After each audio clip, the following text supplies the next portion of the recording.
बंद दुकान में कहीं से घूमता फिरता एक सांप घुस आया। यहाँ सांप की दिलचस्पी की कोई चीज न थी। उसका जिस्म वहां पर ही एक आरी से टकराकर बहुत मामूली सा जख्मी हो गया। घबराहट में सांप ने पलटकर आरी पर पूरी कुव्वत से डंक मारा।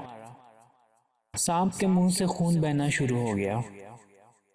अपनी फितरत के मुताबिक सांप ने आरी के गिर्द लिपट कर उसे जकड़कर और दम घोंट कर मारने की पूरी कोशिश कर डाली।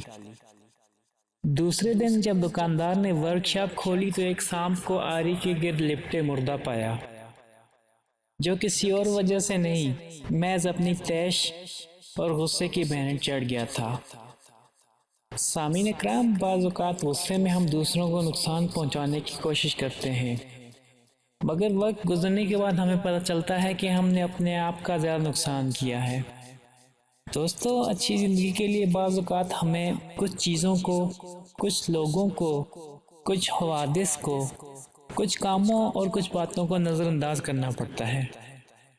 तो आइए आज से अपने आप को ज़हानत के साथ नज़रअंदाज करने का आदी बनाइए। ज़रूरी नहीं कि हम हर अमल का एक रद्द-ए-अमल दिखाएं, क्योंकि हमारे कुछ रद्द-ए-अमल हमें महज नुकसान नहीं देंगे, बल्कि हो सकता है कि हमारी जान भी ले लें। अजीज दोस्तों, सबसे बड़ी कुव्वत बर्दाश्त है, और सब्र ऐसी सवारी है जो अपने सवार को गिरने नहीं देती, ना किसी के कदमों में और ना ही किसी की नज़रों में।